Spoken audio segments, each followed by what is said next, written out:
కొంచెం శ్రమ పడినా, డబ్బులు లేకపోయినా, కడుపు నిండా ఆహారం ఉంది, చేతి నిండా పాపం ఉంది. మనుషులకి ఈ రోజున అదే కావాలి. లోకం ఏం కోరుకుంటుంది? యేసు ప్రభుని నమ్ముకున్నాక ఇన్ని మేము ఆపుకోవాలంటే మా వల్ల కాదండి. సినిమా నాపలేం, బూతులు నాపలేం, సనుగుడు నాపలేం, గొడుగుడు నాపలేం, వ్యతిరేకమైన మనసును ఆపుకోలేము, మేము వ్యర్థమైన మాటలు మాట్లాడకుండా ఆపుకోలేము. మాకు ఐగుప్తు దేశమే బాగుంది. ప్రభువుని నమ్ముకోకముందు పేదరికంలో ఉండి కూడా వ్యభిచార జీవితాన్ని కొనసాగించడమే బాగుంది. చూసారా లోకం ఎలాగూ ఆలోచిస్తున్నదో, మనుషుల యొక్క ఆలోచన శక్తి శైలి ఎలా మారిపోతుందంటే, దేవుడేమో కనాను దేశానికి తీసుకెళ్ళడానికి ఆయన తిప్పలు ఆయన పడుతుంటే, ఆయన ప్రయత్నం ఆయన చేస్తుంటే, పరలోక రాజ్యమును సైతం వదిలిపెట్టి వారి నిమిత్తమై మేఘస్తంభముగా, అగ్నిస్తంభముగా ఇశ్రాయేలీల మధ్యలోనే 40 సంవత్సరాలు ప్రభు ఉన్నారు. అద్భుతములు చేసి చూపించారు, నేను ఉన్నానని చెప్పారు.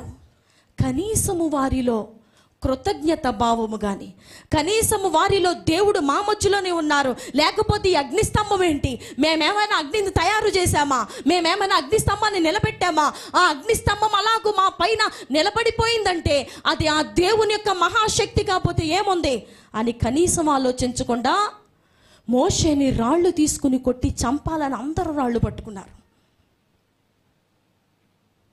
కనాను దేశాన్ని వేగు చూడడానికి ఒక్కొక్క గోత్రంలో నుండి ఒక్కొక్కరినిగా మోషే ఏర్పరిచి, మీరు వెళ్ళి అసలు ఆ దేశం వీళ్ళు ఎలాగో నమ్మట్లేదు, ఎన్ని చెప్పినా వీళ్ళు వినట్లేదు, ఇదిగో కొద్ది దూరంలోనే ఉంది కదా, ఒకసారి వెళ్ళి మీరు వేగు చూసిరండి.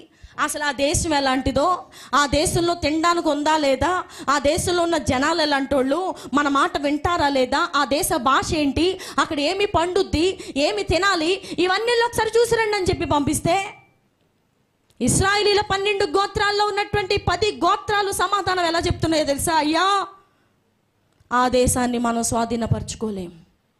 వెళ్ళిన 12 మందిలో 10 మంది యొక్క మాట సమాధానము వారు చూసొచ్చిన ఎన్ని రోజులు చూసారండి? మళ్ళీ 40 రోజులు చూసొచ్చారు. వేగు చూడ్డానికి వెళ్ళి కనాను దేశాన్ని 40 రోజులు తిరిగి తిరిగి అన్నీ తెలుసుకొని వచ్చిన తర్వాత 10 మంది చెప్పే మాట ఎలా ఉందో తెలుసా? ఆ దేశమును మనం స్వాధీనపరచుకోవడం చాలా కష్టం అండి. అక్కడ అమాలేకీలు ఉన్నారు, యెబూసీలు ఉన్నారు, గిర్గాషీలు ఉన్నారు, ఇంకేదో దేశస్తులు ఉన్నారు. వారు చాలా ఎత్తుగా ఉన్నారు, వారు చాలా బలంగా ఉన్నారు, చాలా ఆయుధాలు వారి దగ్గర ఉన్నాయి. మనం వారిని ఏం చేయలేం, జయించలేము, మనం ఆ దేశానికి వెళ్ళలేము, దాన్ని స్వాధీనపరచుకోవాలన్న ఆలోచన మీరు వదిలేసుకోండి అని చెప్పి మోషేని సర్వ సమాజాన్ని కలవరపరిచారు 10 మంది. కానీ వారితో పాటు వెళ్ళినటువంటి 2 మనుషులు మాత్రము, కాలేబు, యెహోషువ అనే నమ్మకమైనటువంటి పనివారు, మోషే చేతి క్రింద సేవ ట్రైనింగ్ అవుతున్నటువంటి వారు అంటున్నారు, సర్వ సమాజమా మీరు భయపడాల్సిన అవసరం లేదు, నిశ్చయముగా మనం ఆ దేశాన్ని ఏం చేస్తాం, స్వాధీనపరుచుకుందాము. దానిలోనికి మనం వెళ్ళి వాళ్ళందరినీ నిర్మూలన చేసి ఆ పెట్టని పొయ్యి, నాటని ద్రాక్ష తోటలు, ఆ పాలు తేనెలు ప్రవహించే దేశంలో మనం ఏం చేస్తాం, ఉంటాం. 10 మంది చెప్పిన సమాధానాన్ని ఒక్క దెబ్బతో కొట్టి పారేశారు. 2 మాత్రం స్ట్రాంగ్గా నిలబడ్డారు. మీరు ఏమన్నానండి మోషే, వారు చెప్పిన మాటలు మీరు నమ్మకండి, మేం చెప్తున్నాం కదా, అక్కడ ఎంత గొప్పవారున్నా వారికంటే గొప్పవారు మన దేవుడు. ఎవరికంటే గొప్పవారు? ఈ లోకంలో ఉన్న వారందరికంటే మన దేవుడు ఎవరండి గొప్పవారు? నీ జీవితంలో ఎవరైతే జయించలేను అనుకుంటున్నావో, వీరిని నేను ఎప్పటికీ చేరుకోలేను అనుకుంటున్నావో, ఇది నాకు ఎప్పటికీ అవదు, అమ్మో అసలు చాలా ఎత్తుగా ఉన్నది, ఇది నేను ఎప్పటికీ ఎక్కలేను, ఇది ఎవ్వరి దగ్గరికి తీసుకెళ్ళినా అసాధ్యము, ఈ సిచ్యువేషన్ ఏ మనిషి మార్చలేడు, ఈ పరిస్థితిని ఏ మనిషి దగ్గర పెట్టినా, ఎంత గొప్పవారి దగ్గర తీసుకుని పోయినా దీని యొక్క ఎండ్ నేను చూడలేను అనుకున్నటువంటి పరిస్థితులను కాలేబు, యెహోషువ లాంటి పరిశుద్ధాత్మ దేవుడు చెప్తున్నారు, నిశ్చయముగా మనం దాన్ని ఏం చేస్తాం, స్వాధీనపరుచుకుంటాం. నిశ్చయముగా మనం దాన్ని స్వాధీనపరుచుకుంటాం. నిశ్చయముగా మనం దేశంలోనికి అడుగు పెడతాం. ఖచ్చితంగా మనం కనాను దేశాన్ని మన కళ్ళతో చూస్తాం. ఆ కాలేబు, యెహోషువలో ఉన్నటువంటి ఆ విశ్వాసమే వారు ఆ దేశంలో ప్రవేశించేలాగా చేసింది. ఇక్కడ భక్తి చేస్తున్న మన జీవితాల్లో కూడా, శరీర సంబంధమైన విషయాల్లో కూడా అంతే నిశ్చయిత మనకు ఉండాలి. ఖచ్చితంగా నాకు ఆ జాబ్ వస్తుంది. ఏది మనలో ఆ నిరీక్షణ, గట్టి పట్టుత్వం ఏది? ఖచ్చితంగా నేను ఆ ఎగ్జామ్ పాస్ అవుతాను, అయ్యాను, ఖచ్చితంగా నా భార్య దేవుడు నాకు లోపరుస్తారు, ఖచ్చితంగా నా తల్లిదండ్రులను దేవుడు మారుస్తారు, ఖచ్చితంగా నా యవనస్తుడైన బిడ్డకు దేవుడు మారు మనసు ఇస్తారు. ఖచ్చితంగా నా బిడ్డకు వివాహమును చేస్తారు. యెహోషువ, కాలేబు చెప్పే తీరువ మాట ఎలా ఉందంటే ఇంక రేపే మనం వెళ్ళిపోతాం అన్నట్టుగా ఉంది. ఆ ముందు 10 మంది చెప్పిన మాట ఎలా ఉందంటే అర్జెంటుగా బ్యాగ్స్ అన్నీ ప్యాక్ చేసి ఐగుప్తు దేశానికి వెళ్ళిపోండి అని చెప్తున్నారు వాళ్ళు. అవదు ఇంకా లేదు, అయిపోయింది మొత్తం అని చెప్తున్నారు వాళ్ళు. ఇంకో 2 మాత్రం ఏం లేదు, మన ముందుకు సాగి వెళ్ళిపోతాం, ఏదొచ్చినా దేవుడే చూసుకుంటారు. ఆ ధైర్యము, ఆ యొక్క నిరీక్షణ, ఆ యొక్క విశ్వాసము మనలో ఉన్నటువంటి ప్రతి ఒక్కరికి రావాలి. మనలో ఉన్నటువంటి భక్తి చేస్తున్న వారందరికీ రావాలి. అందరికీ ఉండవలసినటువంటి నిరీక్షణ, విశ్వాసము, ఆ యొక్క నిశ్చలమైనటువంటి మనసు ఏంటంటే నేను ఖచ్చితంగా పరలోక రాజ్యంలోనికి చేరతాను. మీతో మీరు చెప్పుకోవాలి. అపవాది మిమ్ములను మనల్ని బలహీనపరిచినప్పుడు నువ్వు ఈ పాపం చేసావు కదా, ఇటు వినాలందరం. నువ్వు దేవుని సేవకులకి విరోధంగా మాట్లాడావు కదా, నువ్వు పరలోక రాజ్యంలోకి ప్రవేశించవు. నువ్వు పలానా వ్యభిచారం అనే పాపం చేసావు కాబట్టి నువ్వు దేవుని రాజ్యంలోనికి అర్హుడవు కాదు. నువ్వు పలానా విగ్రహారాధనలో ఉన్నావు కాబట్టి నువ్వు వెళ్ళవు. నువ్వు పలానా సినిమా చూస్తున్నావు కాబట్టి వెళ్ళవు. అవును, నిజమే. లోకంలో ఉన్నంత కాలం, ఐగుప్తులో ఉన్నంత కాలము మనము లోకాశల చేత ఏడుపడి, కొట్టబడి, మరులు కొల్పబడి, అనేక రకాల గాలి వానలతో కొట్టబడి ఉన్న మాట నిజమే. కానీ విశ్వాసము, నిరీక్షణ ఉంటే దేవుడు ఖచ్చితంగా మనల్ని ఏం చేస్తారో ఆ మారు మనసు అనేదేదో ఇక్కడే మన చేత పొందించి మన మనసుని తెల్లని కాగితం వల్లే చేయగలిగిన శక్తి ఎవరికి ఉందండి? దేవునికి ఉంది. అందుకనే దేవుడు చెప్పారు, నేను పాపులనే పిలవచ్చాను, నీతిమంతులను నేను పిలవడానికి ఏం చేయలేదు, రాలేదు. భూమి మీద పరిశుద్ధులు ఉంటే వాళ్ళని పిలవడానికి నేను రాలా. ఎందుకంటే వాళ్ళు ఆల్రెడీ పరిశుద్ధులు కాబట్టి వారితోనే నాకేం పని. పాపులనే పిలవచ్చాను. ఆరోగ్యము కలిగిన వారికి వైద్యుడు అవసరమా? అన్నీ బాగున్న వారి జీవితము హాస్పిటలైజ్ ఎందుకు అవుతుంది? ఏదైనా ప్రాబ్లం ఉంటేనే మనం హాస్పిటల్కి వెళ్ళి డాక్టర్ని ఏం చేస్తాం, కన్సల్ట్ చేస్తాం. ఆరోగ్యము కలిగిన వారికి వైద్యుడు అక్కర్లేదు, అనారోగ్యము కలిగిన వారికే వైద్యుడు అవసరము. యేసు ప్రభు ఎవరికి కావాలండి? పాపులనే పిలవడానికి వచ్చారు ప్రభు. అయితే దేవుని వాక్యం చెప్తుంది, మనమందరము పాపము చేసి దేవుని కృపను ఏం చేస్తున్నాం, పొందుకోలేకపోతున్నాం. దేవుడు అనుగ్రహించు కృపను పొందుకోలేకపోతున్నాం. ఇశ్రాయేలీయుల జనాంగం అందరూ తిరుగుబాటు చేసినట్టుగా ఒకవేళ ఈ రోజుల్లో ఈ యొక్క ప్రయాణంలో, పరలోక ప్రయాణంలో ఎంతమంది మీద సణుక్కుంటున్నావు ప్రియ దేవుని బిడ్డ? భార్య మీద సణుగుడు మొదలుపెట్టి, భర్త మీద సణుగుడు మొదలుపెట్టి, ఇక అవదో అని చెప్పి కోపతాపాలతో ఈ జీవితాన్ని కొనసాగిస్తూ, అసమాధానంతోనే వెళ్ళబూస్తూ, ఎప్పుడో ఈ లోకాన్ని విడిచి వెళ్ళిపోయిన తర్వాత నాకెవ్వరూ కనపట్టలేదండి. దేవుని దూతలు వస్తారన్నారు కదండి, నా దగ్గరికి రాలేదు. నన్నేదో ఒక దురాత్మ తీసుకెళ్ళిపోతున్నట్టు నేను చూస్తున్నాను. ఏమ్మా మీరు ఎక్కడున్నారు, ఈ లోకాన్ని విడిచారు కదా అని సేవకులు అడిగితే, ఏమోనండి నాకెవరు కనపట్టలేదు, ఇక్కడ నన్ను ఎవరు తీసుకెళ్ళట్లేదండి, ఇక్కడ నాకేదో ఒక చీకట కనపడుతుంది అనేటట్టుగా మనం ఉండకూడదు. ఇక్కడ మిస్ అయితే, ఐగుప్తు దేశంలో ఒక ఇశ్రాయేలుడు మిస్ అయ్యాడంటే ఎక్కడుంటాడు? కనాన్ దేశంలో ఉంటాడు అనేది దేవుని యొక్క ఆలోచన, మోషే యొక్క ఆలోచన. కానీ మధ్యలో వీళ్ళ యొక్క చేష్టలు ఎలా ఉన్నాయి? సణుగుడుతున్నారు, గొణుగుతున్నారు, కోప్పడుతున్నారు, రాళ్ళతో కొడుతున్నారు, ఇష్టం వచ్చినట్టు పోత దూడం చేసుకున్నారు. మోషే 10 ఆజ్ఞల కొరకు దేవుడు 40 రోజులు సీనాయి కొండ మీదకి రమ్మని మోషేని పిలిస్తే దేవుడు ముఖాముఖిగా మోషేతో మాట్లాడుతున్నారు. ఎంతటి అద్భుతమైనటువంటి దృశ్యమై ఉండుండొచ్చు. ఆ సీనాయి పర్వతం అంతా దోమము లేస్తూ, ఎక్కడ చూసినా బిగ్గరిగా బోర ధ్వనులు మోగుతూ, మరి దేవుడు వస్తున్నారంటే మామూలుగా ఉంటుందా? అలాంటి భయంకరమైనటువంటి పరిస్థితిలో పైన ఏమి జరుగుతుందో అని అందరూ ఎదురు చూడవలసింది పోయి అహరోనికి ఎక్కేశారు. ఓ బాబు అహరోను, ఈ మోషే ఎటు వెళ్ళిపోయాడో మాకు తెలియదయ్యా, ఆయన ఎప్పుడో 40 రోజులైంది వెళ్ళి ఇంకా రావట్లేదు. మరి మాకు ఒక దైవం ఉండాలి, మేము పూజించుకోవాలి. ఐగుప్తు దేశంలో నుండి మమ్మల్ని తీసుకొచ్చిన దేవుడు నువ్వే అని పూజించుకోవడానికి ఏది? యెహోవా ఏరి? మోషే ఏడి? మమ్మల్ని నడిపించాడు, ఇక్కడ వదిలేసి ఎక్కడికో పైకి వెళ్ళిపోయాడు.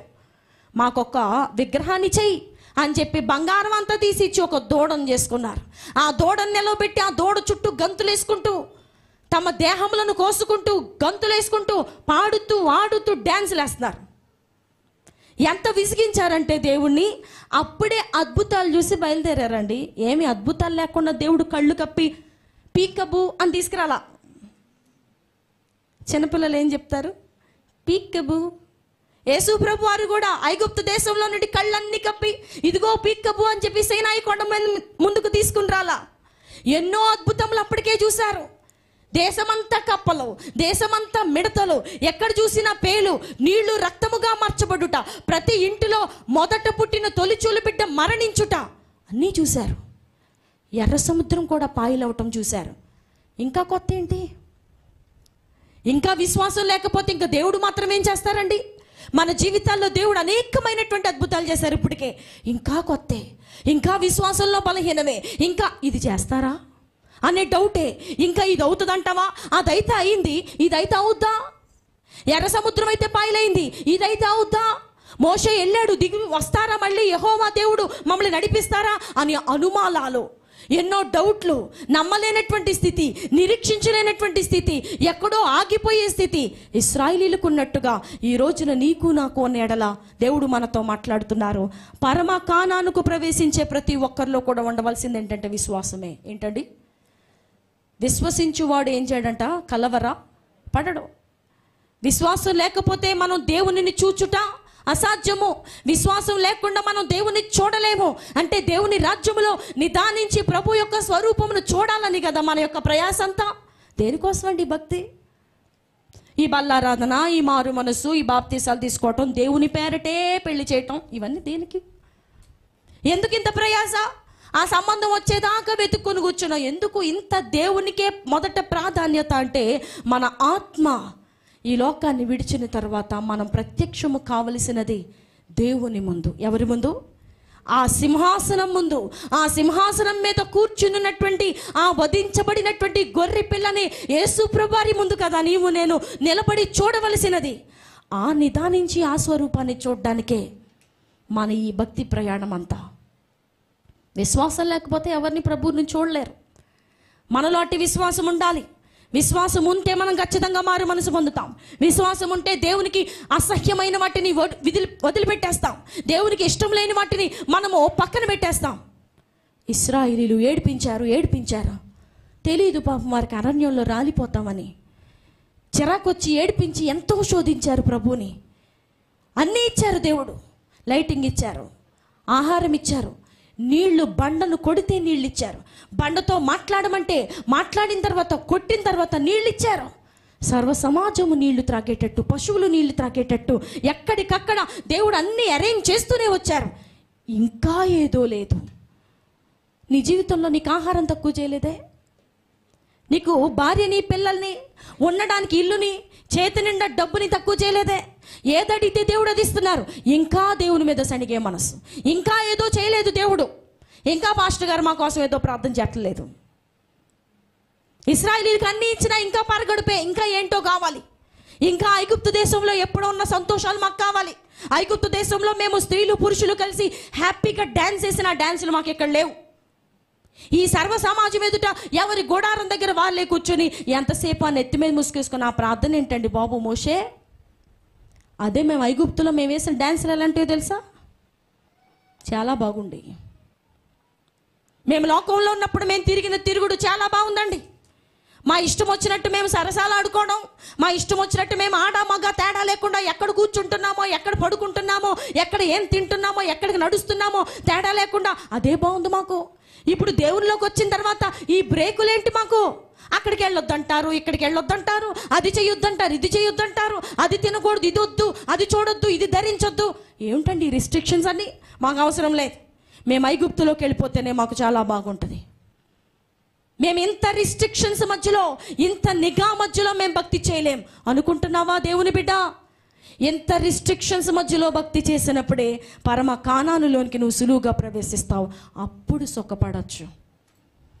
అప్పుడు నువ్వేమీ కష్టపడక్కర్లేకుండానే దండితో ఇద్దరు మోసి తీసుకొచ్చిన ఒక్క ద్రాక్షకాయ సరిపోద్ది ఒక్క ఇంటికి. అవునా కాదా? ఇన్ని ద్రాక్ష పళ్ళు తింటేనే మన కడుపు నిండేది. బదులు ఆ కనాను దేశంలో ఒక్క ద్రాక్ష పండు నీ కుటుంబ ఆకలిని తీర్చుద్ది. అలాంటి దీవెనతో కూడినటువంటి దేశము పరలోక రాజ్యము. కన్నీరు లేనటువంటి రాజ్యము పరలోక రాజ్యము, దుఃఖము లేనటువంటి రాజ్యము పరలోక రాజ్యము. కానీ మనుషులు ఎక్కడ సంతోషం కావాలి? మాకు తర్వాత దుఃఖమో ఏడుపో తర్వాత. ఇక్కడ ఈ లోకంలో నాకు అర్జెంటుగా సంతోషం కావాలి. నా సంతోషం కోసం నేను ఏదైనా చేస్తాను. నా ఆనందం కొరకు నేను ఏదైనా చేస్తాను. ఒక సినిమా నా ఆనందమా? నేను సినిమా చూస్తా. ఒక అమ్మాయిని ఏడిపించడం నాకు ఆనందమా, నేను ఒక అమ్మాయినితో సహవాసం చేస్తా. లేకపోతే నా మనసు ఏదడిగితే దాన్ని నేను ఇస్తా, ఎందుకంటే నేను సంతోషంగా ఉండటమే నాకు ఈ లోకంలో కావాలి. ఇశ్రాయేలీయులు కూడా అదే అనుకున్నారు. అన్నీ దేవుడు ఇచ్చారు, ఇంకేదో సంతోషం కావాలనుకున్నారు. వాళ్ళు అక్కడెక్కడో అనుభవించిన సంతోషం, ఆ సంతోషం కోసం ఎదురు చూసి చివరికి ఎంత ప్రయాసపడైతే బయటకు వచ్చారో, ఎన్ని సంవత్సరాలు అయితే నడిచారో వృధా అయిపోయినాయండి వారి సంవత్సరాలన్నీ. అరణ్యంలో ఆకుల్లాగా రాలిపోయారు, ఎక్కడ పడితే అక్కడ చచ్చిపోయారు అంతే జనం. ఇంకొక విషయం ఏంటో తెలుసా, 12 మంది వెళ్ళి 40 రోజులు వేగు చూసి వచ్చారు కనాను దేశాన్ని ఎలా ఉంటుందో అని. ఒక 10 మంది మాత్రము ఒక చెడ్డ సమాచారాన్ని, ఒక వినలేనటువంటి సమాచారాన్ని అందించారు. అయ్య బాబాయ్ మనం వెళ్ళలేమండి, అసలు మనకు అవ్వదు, అక్కడ చాలా పెద్ద పెద్దోళ్ళు ఉన్నారు, మనం హ్యాపీగా ఇంటికి వెళ్ళిపోవడం మంచిదేమో, అక్కడికి వెళ్ళిన తర్వాత వాళ్ళందరూ మనల్ని చంపేస్తే అనవసరంగా ఉన్నది కూడా కట్టుకున్నది అన్నీ పోతాయి అని చెప్పిన 10 మంది యొక్క జీవితాలు, కుటుంబాలు వాళ్ళు కూడా కత్తివాతహాతం చేయబడ్డారు. అందుకనే ఎప్పుడు కూడా తెలియకుండా, విషయం తెలియకుండా, మ్యాటర్ తెలియకుండా, అసలైనటువంటిది ఏంటో తెలియకుండా వ్యతిరేకమైనటువంటి సంభాషణ ఏ మనిషి చేయకూడదు. కాలేబు యెహోషువకు కనపడినటువంటి మంచి ఈ 10 మందికి ఎందుకు కనపడలేదు? కాలేబు యెహోషువ వెళ్ళిన దేశమే కదా ఈ 10 మంది వెళ్ళినది. వారు చెప్పినటువంటి పాజిటివ్ రెస్పాన్స్ ఈ 10 మంది ఎందుకు చెప్పలేకపోయారు? వీరి కళ్ళు మంచి కాదు, వీరి మనసే మంచిది కాదు. సంఘములో మనము కూడా ఒక చెడ్డ సమాచారాన్ని తీసుకొచ్చి అనేకులకి ప్రచారము చేసే అలాంటి దుర్బుద్ధి, చెడ్డ మనసు, వ్యతిరేకమైనటువంటి ధోరణిలో మనం ఉంటే నిత్య రాజ్యమునకు ఒకవేళ అదొక అడ్డుగా ఉండొచ్చు. విషయం తెలియకుండా, పూర్తిగా మ్యాటర్ని అర్థం చేసుకోకుండా, మిస్అండర్స్టాండ్ అయ్యి వాళ్ళు చెప్పేది ఒకటి, వీళ్ళు అర్థం చేసుకునేది ఒకటి, వీళ్ళు కలిపేది ఇంకొకటి, వీళ్ళు చెప్పేది మరొకటి. ఇలా ఏది జరిగిందో దాన్ని మేకప్ వేసి, మూత పెట్టి, ఇంకేదో మేకప్ వేసి మొత్తానికి చెప్పేది మాత్రం వేరొకటి. అక్కడ జరిగిన సిచ్యువేషన్ వేరు, అసలు వాళ్ళు అలా మాట్లాడిన సందర్భమే వేరు. దాన్ని మనం వినేది తక్కువ. ఎక్కడో నడుచుకుంటూ వెళ్ళినప్పుడు ఒక మాట చెవిని పడుతుంది, దాన్ని అల్లేస్తాడు మనిషి. ఏం చేస్తాడు చెప్పాలి? మనిషికి బాగా తెలిసినటువంటి విద్య ఏమిటంటే అదే. తెలిసినది ఎంత అయితే దాన్ని అల్లివేసి రకరకాలుగా దాన్ని ప్రచారము చేసి, సంఘములను పాడు చేసి, కుటుంబాలని పాడు చేసి, సేవకులను మనసులను పాడు చేసి. ఒకానొక దైవజనుడి దగ్గర ఒక డ్రైవర్ గారు పనిచేసేవారట. మారు మనసు పొందాడు కదా అని అతన్ని డ్రైవర్గా పెట్టుకుంటే ఏం చేసేవాడు? సంఘంలో ఉన్నటువంటి వారు అందరి మీద వ్యతిరేకంగా చెప్పి వాళ్ళందరినీ సంఘంలోంచి బయటికి వెళ్ళిపోలేగా చేసేవాడంట. అయ్యగారు ఆయన మంచోడు కాదు, అయ్యగారు మొన్న ఆయన ఏమన్నాడో తెలుసా, అయ్యగారు మొన్న ఆవిడ ఏమందో తెలుసా, మీ గురించి ఎలా మాట్లాడింది, అలా మాట్లాడాడు అని చెప్పి వ్యతిరేకమైనటువంటి సంభాషణ, వ్యతిరేకమైనటువంటి లేనిది పోయినది కలిపి చెప్పి సంఘంలో నుంచి బయటికి వెళ్ళగొట్టేవాడు. అలాంటి వారి కుటుంబాలు సంతోషంగా ఉంటాయా? ఇశ్రాయేలీయుల 10 గోత్రముల మనుషులు అరణ్యంలోనే ఆకుల్లాగా రాలిపోయారు. ఎందుకో తెలుసా? వారు చెడ్డ సమాచారం తీసుకొచ్చినందువల్ల. అందుకని ఏదైనా ఒక మంచి సమాచారము తెలిస్తే దాన్ని చెప్పడం వేరు, దానివల్ల మనకు వచ్చే నష్టం లేదు. కానీ ఒక చెడ్డది తెలిసినప్పుడు, పలానా వాళ్ళ అమ్మాయికి అబార్షన్ అయిందంట, పలానా వాళ్ళ అమ్మాయికి ఏదో పెరాలసిస్ వచ్చిందంట, మాకే కాదంట వాళ్ళకు కూడా వచ్చిందంట, మేమే కాదు ఈ అప్పులు, వారు కూడా అప్పులు భారంలో ఉన్నారంట, మేమే కాదు ఈ యొక్క శోధన, వాళ్ళు కూడా శోధన అంట అని మన స్థితిని మనం పక్కన పెట్టి పక్క వాళ్ళది మోసుకెళ్ళి అనేకులకి చెడ్డగా దాన్ని వ్యాప్తి చేస్తే దేవునికి అది నచ్చదు, దేవునికి అది ఇష్టం ఉండదు. ఇశ్రాయేలీయులు చేసిన మరొక దోషం ఏమిటంటే సణుక్కోవటం, గొణుక్కోవటం. వాక్యము బోధిస్తుండగానే, మోషే చెప్తుండగానే దేవుడు ఇలా చేయమని చెప్పారండి అని సర్వ సమాజానికి మోషే ఆ మెసేజ్ డెలివరీ చేస్తుండగానే ఆ సమాజంలో ఉన్నటువంటి కొందరు గొణుక్కోవడం ప్రారంభించారు, సణుక్కోవడం ప్రారంభించారు. మీకే చెప్పారా?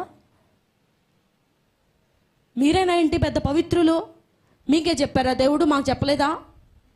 నీతోనే మాట్లాడారేంటి దేవుడు, మాతో మాట్లాడరా? నువ్వేనా పెద్ద భక్తిపరుడివి, నువ్వేనా పెద్ద ప్రార్థనాపరుడివి, నువ్వేనా పెద్ద తెలివైనడివి, నువ్వేనా పెద్ద అన్ని తెలిసిన వాడివి, మేము కూడా చేయగలం, మేము కూడా అన్ని చూడగలం, మేము కూడా అన్ని చేయగలం అనే గొణుగుడు, సణుగుడు, సణుక్కోవటం, గొణుక్కోవటం. ఏ విషయాల మీద ఈరోజు అపవాదిని నోటిని వాడుకొని ఎవరి మీద సణుగేలాగా చేస్తున్నాడో నాకు తెలియదండి. అది నీ భర్త మీద సణిగేలాగా చేస్తున్నాడా, నీ భార్యను సణిగేలాగా చేస్తున్నాడా, సంఘంలో ఉన్నటువంటి విశ్వాసుల మీద సణుక్కునేలాగా చేస్తున్నాడా? కొంతమంది భలే ఇట్టే సణుక్కుంటారు. వాళ్ళకి సణుక్కోవడం అనేది చాలా అలవాటు, వాళ్ళకి జీవితంలో ఒక భాగం. అది సణుక్కోపోతే ఉండలేరు. సణగకపోతే వారి జీవితాలు ముందుకు నడవు. సణగకపోతే వారికి ఎలా ఉంటుందంటే, ఇటు చూడండి, ఇప్పుడు మన యూట్యూబ్లో వంటల ప్రోగ్రాములు చూస్తారండి. ఈ రోజున పక్క ఇంటికి వెళ్ళి లేకపోతే అత్తయ్య గారి దగ్గర నేర్చుకున్నాను అన్న వాళ్ళు తక్కువ. ఎక్కడ నేర్చుకున్నారు? యూట్యూబ్. ఈ కూర ఎలా వండారు? యూట్యూబ్లో చూశానండి అంటాం. యూట్యూబ్లో అంతా వండేసిన తర్వాత లాస్ట్లో సీక్రెట్ ఇంగ్రీడియంట్ ఒకటి వేస్తున్నాను, ఇది వేస్తే రుచే మారిపోద్ది అంటాడు. ఈ సణిగే వారి జీవితం ఎలా ఉంటుందంటే, వారి బ్రతుకులో ఈ సణుగుడు లేకపోతే ఆ సీక్రెట్ ఇంగ్రీడియంట్ వారి జీవితంలో లేదనమాట. వాళ్ళు ఇంకా డేలా పడిపోతారు. ఆ సీక్రెట్ ఇంగ్రీడియంట్ అనగా సణుగుడు గొణుగుడే వారిని నడిపిస్తూ ఉంటుంది. సంఘంలో ఒక్కసారి కూడా సణుక్కుండా వారు వెళ్ళరు. ఏ విషయంలో సణుక్కోకుండా, మనసులో అనుకోకుండా వారు వెళ్ళరు. మూతి పక్కకు తిప్పేవారు కొందరు, ముఖం విరిచేవారు కొందరు. ఇవన్నీ సణుగుడులో భాగాలే, సణుగులో రకాలు. ఇశ్రాయేలీలు కూడా మూతి పక్కకు తిప్పారు. ఇశ్రాయేలీలు కూడా మోషే మీద ముఖం పక్కకు పెట్టుకున్నారు. సణుగుడు గొణుగుడు అనేది ఎవరిలో ఉంటుందో అవి రెండు దయ్యాలన్నమాట. ఇశ్రాయేలీలు చేసిన పెద్ద పాపం ఏమీ లేదు, ఇశ్రాయేలీలు చేసిన ఘోరమైనటువంటి వ్యభిచారాలు ఏమీ లేవు. విశ్వాసంతోనే బయలుదేరారు, విశ్వాసంతోనే వారు అనేక అద్భుతాలు చూశారు. అరణ్యంలో ఆకుల్లాగా రాలిపోవడానికి గల కారణం ఏంటో చెప్పండి. ఇప్పటి వరకు వాక్యం విన్నాం కదా, చెప్పాలి. సంఘం అంతా ఒక్క మాటలో చెప్పాలి. అరణ్యంలో వారు ఆకుల వలె శవాలన్నీ రాలిపోవడానికి గల కారణం ఏమిటి? సణుగుడు గొణుగుడు. ఈ రెండిటి వలన వారు కానాను దేశాల్లోకి ఏం చేయలేకపోయారు? ప్రవేశించలేకపోయారు. ఆ సుఖ సంతోషాలు అనుభవించలేకపోయారు. దేవుడిచ్చే ఆ యొక్క దేశాన్ని స్వాధీనపరచుకోలేకపోయారు. స్వాస్థ్యమే లేకుండా పోయారు. వారి జీవితాలు లేవు, ఇంకా శవాలన్నీ రాలిపోయినాయి. ఎక్కడోళ్ళు అక్కడ పెట్టల్లాగా రాలిపోతుంటే వారి బిడ్డలందరూ చూస్తూ ఉన్నారు. ఎందుకంటే దేవుడు చెప్పిన మాట అలా నెరవేరుతుంది. ఈ రోజున సంఘంలో ఎంతమంది మీ సణుక్కుంటున్నాం, ఎంతమంది మీ గొణుక్కుంటున్నాం? జరిగే పరిస్థితులను చూసి సణుక్కునేవారు, చూస్తున్న పరిస్థితులను బట్టి సణుక్కునేవారు. ఈ సణుగుడనే ఈ దయ్యము ఎవరిలో ఉంటుందో వారు పరమ కానానికి ప్రవేశించజాలరు. ఎందుకంటే నేను చెప్పట్లేదా మాట, యేసు ప్రభువే స్వయముగా చెప్పారు. ఎంతవరకు నేను ఈ ఇశ్రాయేలుని సహింతునో, వీరి సణుగుడు గొణుగుడు నా చెవుల్లో పడింది. ఇక ఎంత మాత్రము వీరు కనాను దేశంలో ఏం చేయరు? ప్రవేశించరు. వీరెంత మాత్రము కూడా నేను ప్రమాణము చేసినటువంటి ఆ నిత్య రాజ్యమునకు చేరరు.